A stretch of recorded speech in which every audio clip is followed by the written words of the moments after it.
Okay, welcome to another episode of On the Wrist from Off the Cuff. Today we have another review for you from the brand Spinnaker.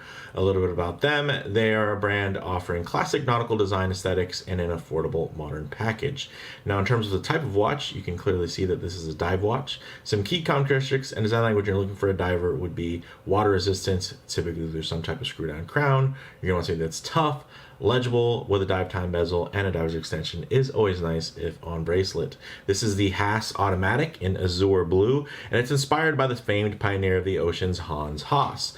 As a noted documentary filmmaker, biologist, and author, Haas was a diving pioneer, and like his peers and contemporaries, did much to bring to the mainstream culture the beauty, mystery, and importance of the sea.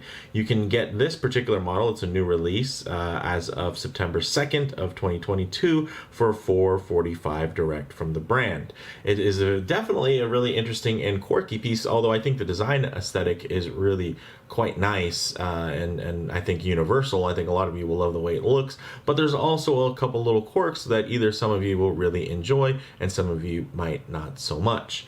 Like the movement choice here is actually my first time using an H16, which is a little bit smaller, and it does help kind of centralize that day-date complication, which also has a couple of tricks up its sleeve in terms of the way that it's configured. So with all that said, let's go ahead, zoom the camera out, get this piece in hand, and take a closer look. All right, guys, this first up, one thing that I kind of wanted to share with you, which I thought was cool, I noticed that this Spinnaker box had this little cutout here, and I thought that was really interesting. Underneath, just so you guys know, there's a little instruction manual. I thought it was really interesting that it had that, and that you could actually, like, it's like set up for displays. Like, I'm sure more so for retail display, because Spinnaker is a pretty well-known brand, but I thought that was kind of fun and figured I would share with you all. Now in terms of the timepiece here, let's take a look and get this off of camera there. Check this out, guys. I think this is a really great looking piece. Some of the things you might notice is that it actually has a dual bezel setup where you're getting not only a countdown timer but also a traditional dive bezel, which I thought was a really interesting touch, and it's actually really cool the way they laid it out in terms of the alternating indexes there, as well as the lume in the bezel, which I think is really handsome, and the overall color combination of that deep blue with the pops of orange, and of course that really bright lume, I think looks fantastic. So a little bit about the specs: 43 millimeters in diameter, 15.3 millimeters thick, and 50.4 millimeters lug to lug, and it is mainly a brushed finished here. It does have a sapphire with a single dome, so when you do get it into some harsher angles, it is going to give you a bit of distortion and kind of hinder legibility slightly. But if you're looking at it straight on, or if you're underwater and looking at it at an angle, it would still look completely fine.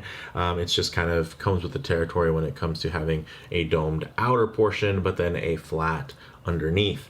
Now the bezel itself has 120 clicks, it's unidirectional, and it feels good, sounds good. This is a really dialed in, this might be one of the best Spinnaker bezels I've handled. It is very smooth, but it still has really nice tactile clicks in terms of the little notches, and it's not overly notchy. It's not gonna bother your fingers. That vibration that comes through is very legible each click without being annoying, which is great. So really kudos in terms of that setup there and the execution. And then of course you do have that loomed steel insert with both the traditional as well as countdown indexing, which I think is really great and pretty unique. Now the crown is screw down, and you can see it's located traditional 3 o'clock, and the case back is solid and screwed in. But the movement inside is a Seiko Instruments NH16, which is kind of a smaller size version of the NH36 that helps centralize that day-date complication. So it's a little bit more sized down, but also it actually lacks hacking, so it's a little bit more in the vein of a 7S26. And then You do get that nice stepped dial there when we get into some of the details.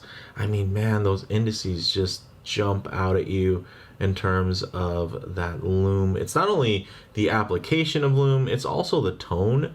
It just really pops, and I dig it. I think with this color combination, it actually suits it. And then, of course, with that sloped chapter ring, let me give it a quick wipe real quick. The sloped chapter ring, it also ties in to just have some different tones on there. I think it's a really, really great look visually, and then in terms of the color blocking and color play, really well executed. You do get the date. Well, of course, the movement is blocking, so it's not the movement, but the minutes hand. So let's go ahead and get that out of the way. You can see non-hacking.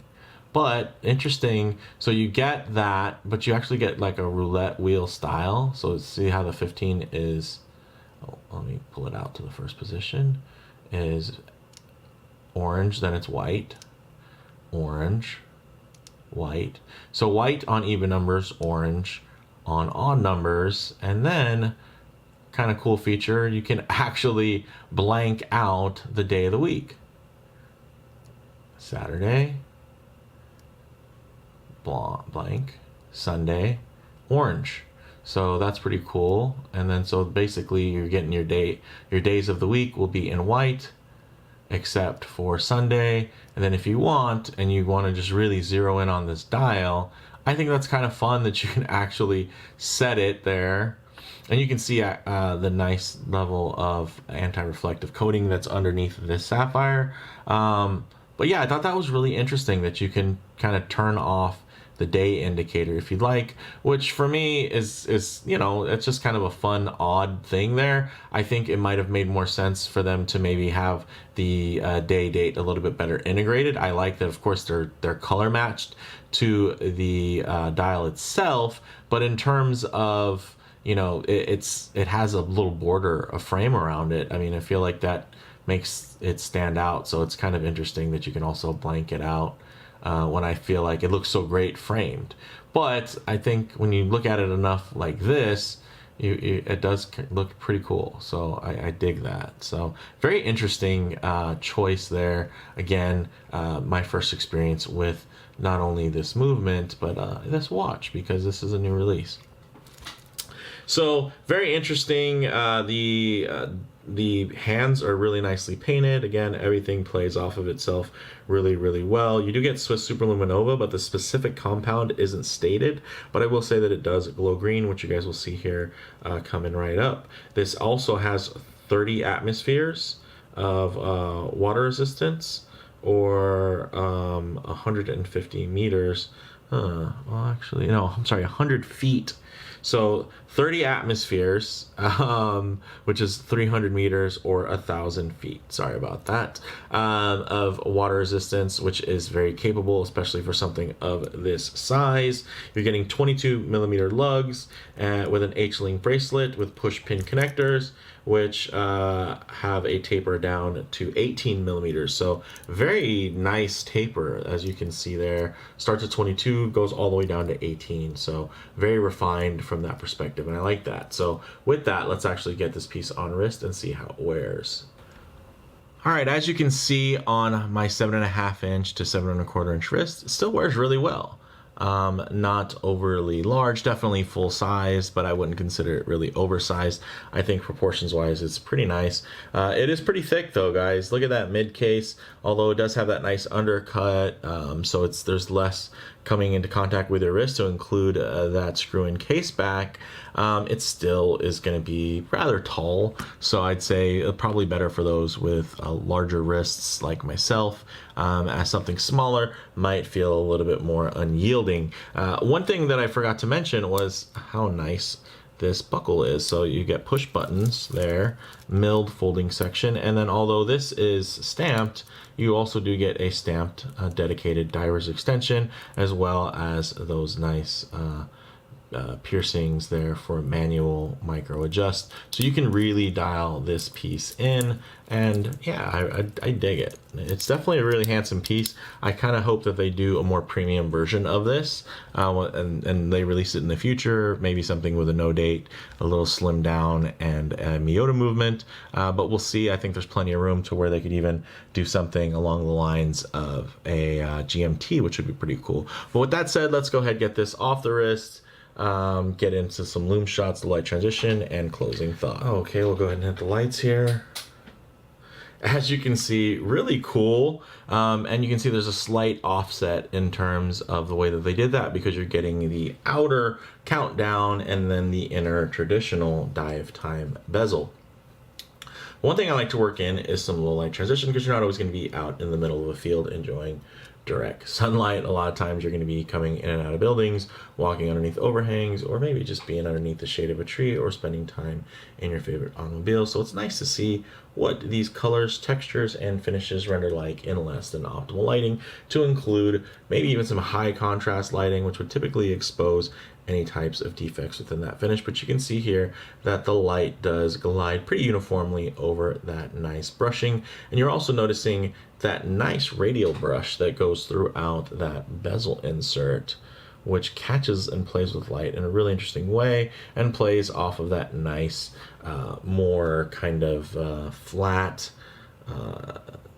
matte dial there, which you can see the blues play really well, and they bounce the light. The pops of orange kind of fade in and out of view, but the nice thing is orange is actually a really identifiable color underwater, so from a diver's perspective, the orange is going to look great. Of course, playing with the lighting here isn't going to pop as much, but I really dig this one, guys. It's a cool looking watch. It's not perfect. It's definitely really quirky, but it's a lot of fun too. I like that they did some things different, and offered something here that's a little bit more playful, which kind of fits within how they normally roll. So closing thoughts on this one. On the wrist, it wears surprisingly well, considering those specs. It feels a touch more refined than your typical Spinnaker, in terms that I think it really elevates this as one of its more upper class offerings, even though it has, I think, kind of that lower spec movement. The bracelet, the taper, just the overall solid build, the mixture and matching of different types of finishes and the way they play off of each other, being mostly brushed, and then even the brushing that's on that bezel insert. There's just a lot of cool touches that I dug about this one. So although it's not perfect, I think there's a lot of potential here, and I'm looking forward to seeing kind of the future iterations of it. Now, in terms of model variations, there are several other color combinations, to include a black dial with stainless steel bezel, black on black, similar to the blue and blue that you see here, and then there's also a yellow dial with a black bezel, as well as a green on green in terms of green dial and green dial, gray bezel, and then of course the blue and blue combination as seen here. Now, in terms of comparable models, I think this stacks up pretty well against 4R equipped Seiko divers. Although you are missing out on the hacking feature, you still get hand winding, which is nice, and you're also getting sapphire crystal, and this is a really well done bracelet. This bracelet, in terms of comparing, anything within the space, is going to be better than anything you will find from Citizen, Seiko, or Orient. It's a much nicer bracelet, and then overall, I think the finishes are going to be a little bit more ornate and kind of more thoughtful and a little bit more refined than typically you would find within that space. Although you can get definitely good enough and not like terrible finishing from an Orient or a Seiko or a Citizen. Something to consider. You are getting a good amount of value in terms of the actual just execution of this piece, even if you aren't too thrilled with that movement choice, or let's say the size isn't the perfect size for you. So for me, bottom line here, very handsome design, very well executed for a reasonable price tag. I think this Haas delivers a pretty compelling package for those of you that are either really big fans of Spinnaker, or just looking for something a little bit different to kind of play with and enjoy as a tool watch, that you're not really worried about its collectability or it being fragile or anything like that. This is definitely a modern and capable piece that a lot of people, I think, will enjoy. So with that said, let me know what you guys think in the comments below. If you like the video, please do hit like, and if you haven't already, please do subscribe for more content just like this. Thanks, guys.